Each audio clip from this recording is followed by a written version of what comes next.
these words. With great power comes great responsibility.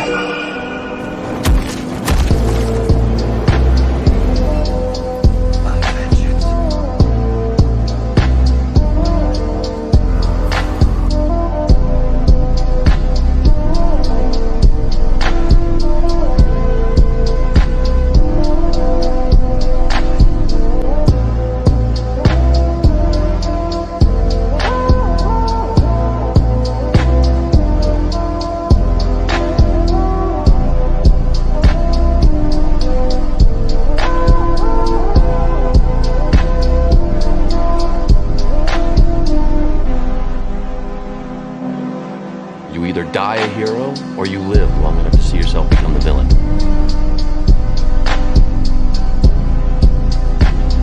With the release of the Super Mario movie, I thought it'd be a great idea to take a look at my favorite video game movies and shows. My name is X24 and I hope you guys enjoyed this one. And if you do, make sure you leave a like, and if you haven't already, subscribe.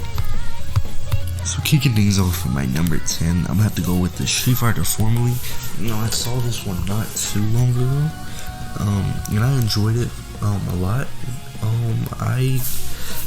I'd say it's very it's pretty good at explaining to what the Street Fighter 4 story is, because if you're like me, I don't know what was supposed to be going on, and until I watched this movie, I didn't really grasp an idea. I just knew it had something to do with Seth, and that's about it. But I feel like it does a great job, and the VAs from the game do come on and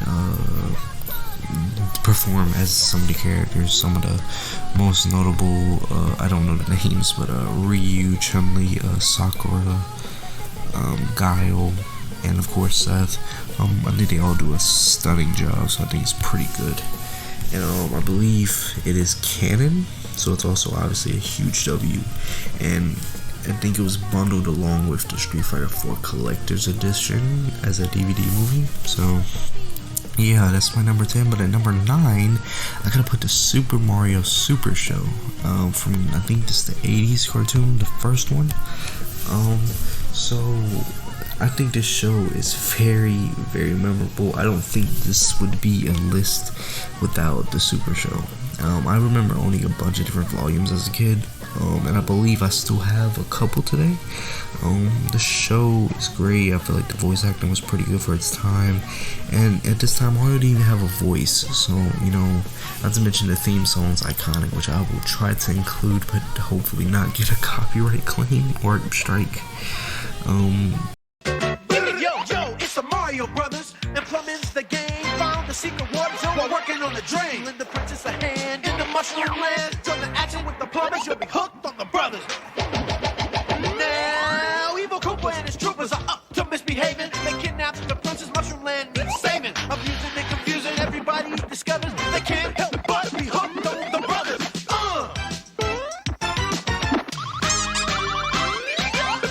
But at number 8, I'm gonna have to go with the Tekken motion picture, which I've also seen as of recent years. Not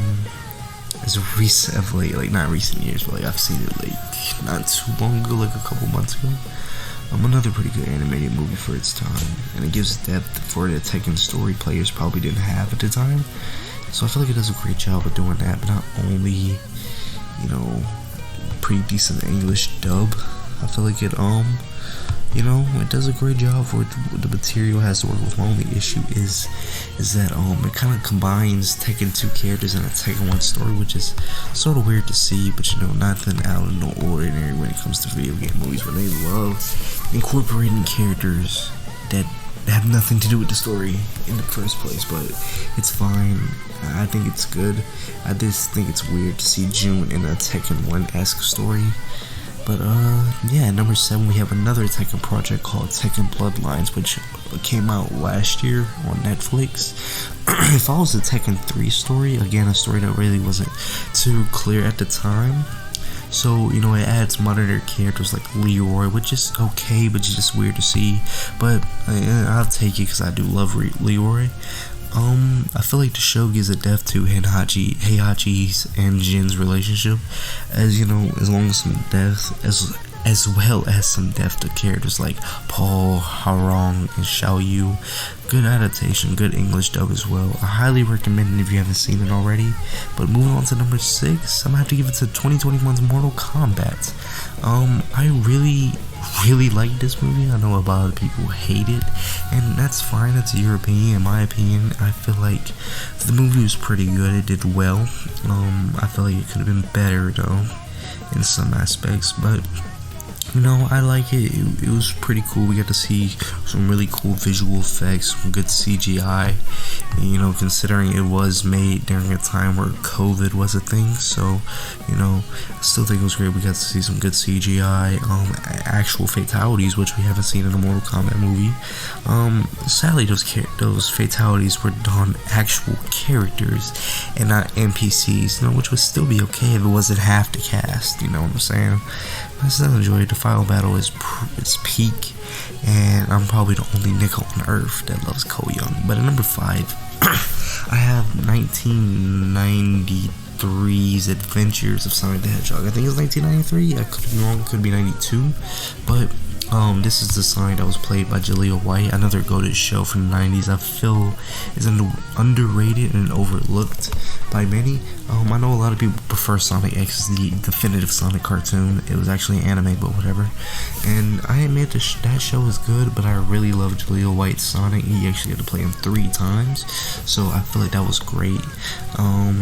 You know, not too much to say, but I feel like the movie is not the movie, but the series as a whole is good, and I would have loved to see it last longer, but you know, it is what it is.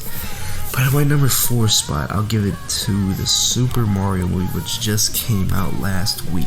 Now, without any spoilers, this movie is easily one of the best video game movies that there is of all time. I don't think it'll be topped unless there is a sequel.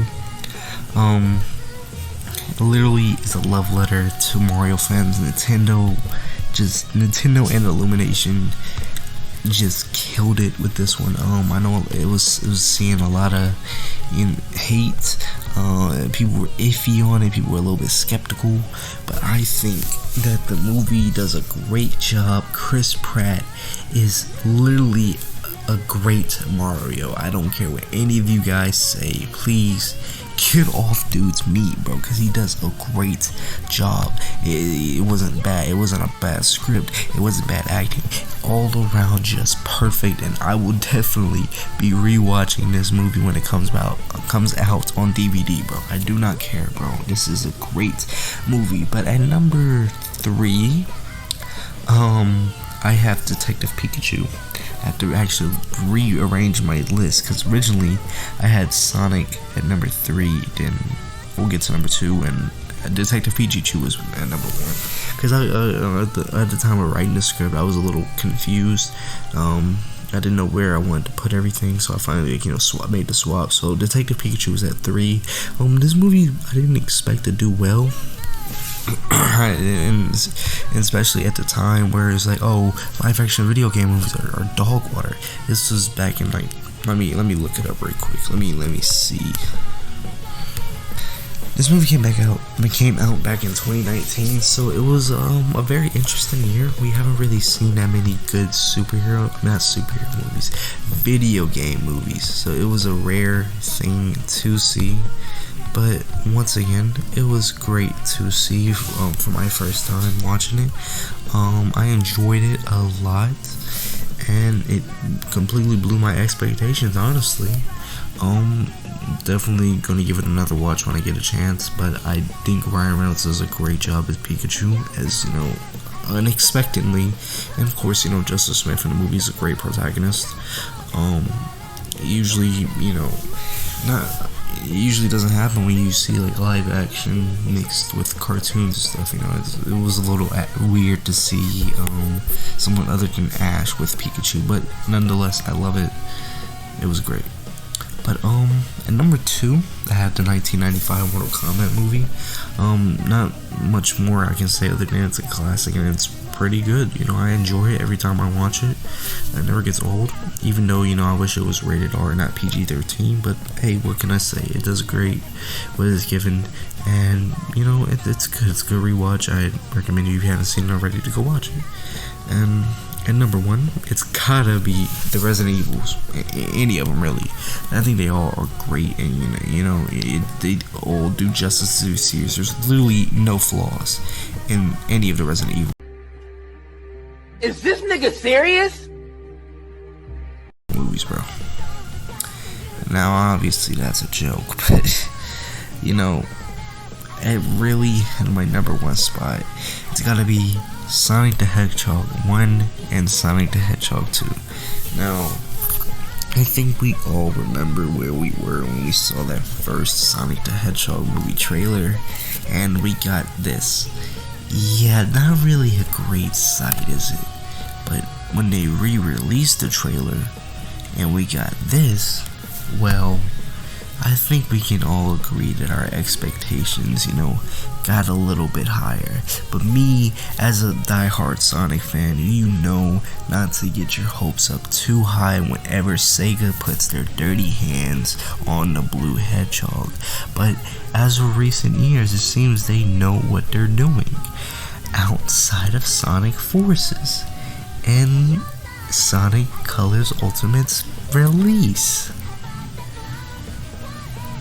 Yeah, you know what? Never mind that. But I feel like Sega is going in the right direction with Sonic, and these movies were just a glimpse in the right direction Sega's going into. Now, of course, Paramount published the movies, and Sega's just the owner of Sonic, but them greenlighting a live-action Sonic the Hedgehog movie, was a good step, and I feel like that the movie does a great job putting Sonic in the real world, and not to mention that Jim Carrey is surprisingly perfect casting as Dr. Ivar Robotnik, aka Dr. Eggman.